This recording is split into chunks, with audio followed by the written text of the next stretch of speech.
Hi, welcome to my allotment update. It's a beautiful spring morning. Lots of signs of life coming back, which is exciting, obviously. Let me show you around my allotment. It's been nearly 2 weeks since my last update, and there's quite a bit been happening. So let me show you what I'm up to. So my first job today, as I have spuds that are chitted and really need to come into the soil. So what I'm doing today is I'm going to be dismantling these raised beds, obviously trying not to disturb the mustard that I've sown on there, because I want to keep some of them anyway for as long as possible, because I like to eat them. So what I'm going to be doing today is lifting all these bricks, stacking them up neatly, taking out all the timber, and I've actually marked out the bed here. It's just going to be one big bed, about 2 foot by 3 foot, possibly a bit bigger. That should be sufficient for my needs. I only need to feed myself from here. So that's going to be, well, that's my second job. My first job is to make a hanging basket, which I brought all the bits down for except the seeds. Anyway, so what I've been doing is, let me show you here. I've laid some more path from the broken paving slabs. That works really well. I can walk on them without going on the grass and damaging the lawn, because the soil under here is quite clayey, so it means that the soil gets really compacted.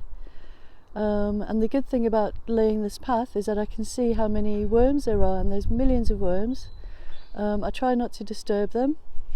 The way I do it is I lay the path where I think it's going to be, have a walk on it a couple of times, see if it's comfortable for my gait.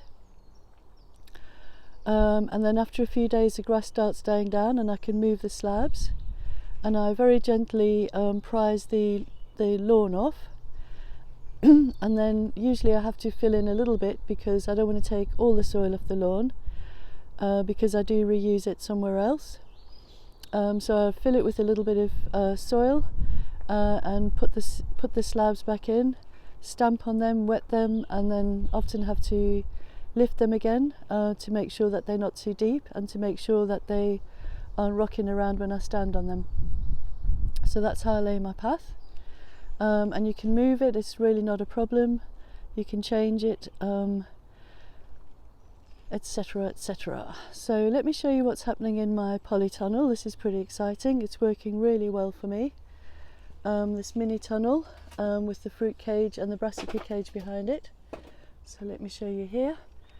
My aubergines, they got a little bit dry. They're struggling. They've been down here probably about a month. They're a bit bigger. I came down this morning and they were quite wilted, but I've watered them. I thought I'd watered them properly yesterday, but I obviously hadn't. Luckily they seem to be reviving. It's a little bit of a pain having this mini greenhouse in the polytunnel, but it's really essential for my Cape gooseberries. And like I said, they're peppers and tomatoes as well as the aubergines. So I've potted on some Cape gooseberries. I have friends that would probably have the ones that are still in the tray. Let's see, my tomatoes are doing well, peppers aren't doing great. I have been taking them out of here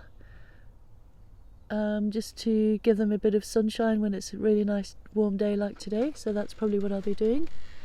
So I seeded some lobelia in here. It's a trailing lobelia, and also a couple of coriander seeds. So I'm pretty excited to see what this is going to be like. I've had some lovely germination there. There's tiny seeds, are the lobelia, and I'm hoping the bigger ones are the coriander, because I absolutely love coriander and I didn't have any last year. It's self-seeded all over my plot the year before, and I got none this year. So germination in here is good. Obviously I didn't label anything, but I've just been writing down what I've sown on every day, and I've kept the trays together, so I know that these are flowers here. All this bottom tray is flowers, which have quite a few have germinated now. And again, I take them outside when it's a nice day like today. These are all salad crops and greens. There's a couple that haven't germinated yet. These are my peas, fresh peas, which I bought from the allotment shop. And they've germinated really quickly, whereas the peas that I had that are old have not germinated at all, so I'm not sure whether to just chuck them.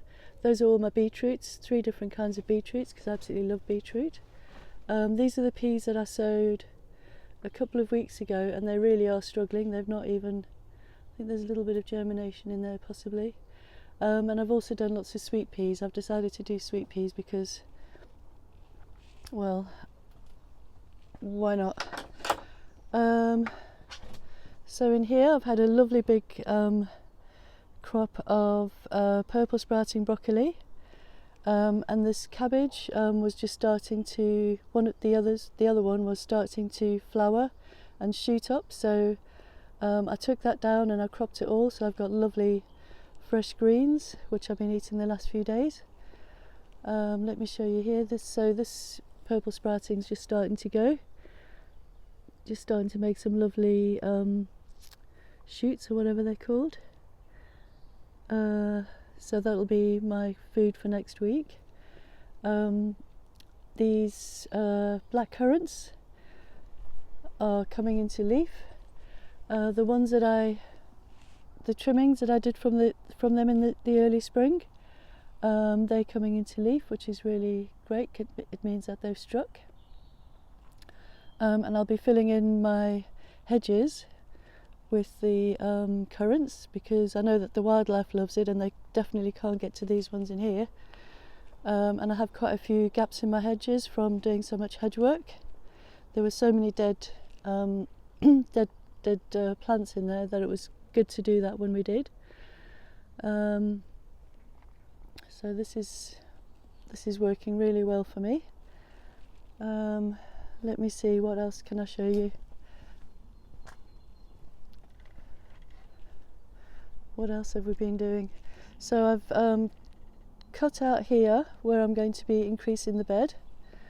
I just went around with my edging spade and marked out where my new beds are going to be. I'm going to be increasing them all. The bath is completely fine. I half filled it. Well, I filled it with a bit of water when the water first came on. Put the plug in, took a mark, and it stayed the same level. So I know that there's no leaks. I know everything's fine, and it drains really well. So I just needed to be a teeny bit warmer, and I'll be bringing my outdoor showers down, filling them up in the morning, filling the bath up with some cold water, and then later on in the afternoon topping the cold water up in the bath with some warm water from the outdoor shower. Hopefully that will work. There's some lovely things going on here under the holly tree. These blanders, anemone blanders, look gorgeous. The daffodils are just going over. They've been absolutely glorious. What a wonderful good morning they give. I've got lemon balm here coming, and there's campanula, and I've put some wildflower seeds down here. I sowed them possibly a little bit thickly, I'm not sure. The day after I did this, I watched a Monty Don gardening programme, and he said to sow them thinly, so that was a bit of a bummer. So we'll just have to see what happens. This long-term wood pile there in the corner, there was a big gap. I think that works pretty well. Let's see what else is going on around here. I also watched a Bunny Guinness gardening programme, and she said one of the worst plants to grow, or according to some survey, was periwinkle. So I was so happy about it coming up everywhere, and I still am, but I do need to watch out that it doesn't take over completely this bed. These little celandines, the flowers will open up when it gets sunny here, or maybe they've just coming up, I'm not sure, but they are very beautiful. Jacob's ladder's coming back. That's Jacob's ladder there, and that's really lovely. Let's see what else we can show you. So my main jobs today are to make a hanging basket and then bring some seeds down tomorrow, suitable for hanging baskets, probably more lobelia because I absolutely love that lobelia, the trailing lobelia, and try and start remaking my growing beds, so 2 into 1 really nice big bed. And what I will probably do is try as soon as possible. Can you see where I put these sticks? I've put one stick here and one stick at the other end. I want to put some posts in here with some postcrete so that we can get some hammocks strung up along here.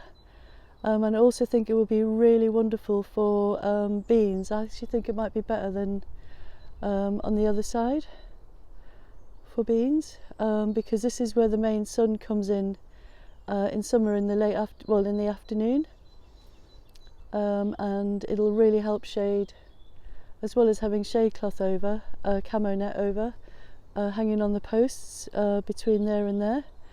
It'll really help with keeping my little picnic table area cool, because that gets incredibly hot in the middle of summer.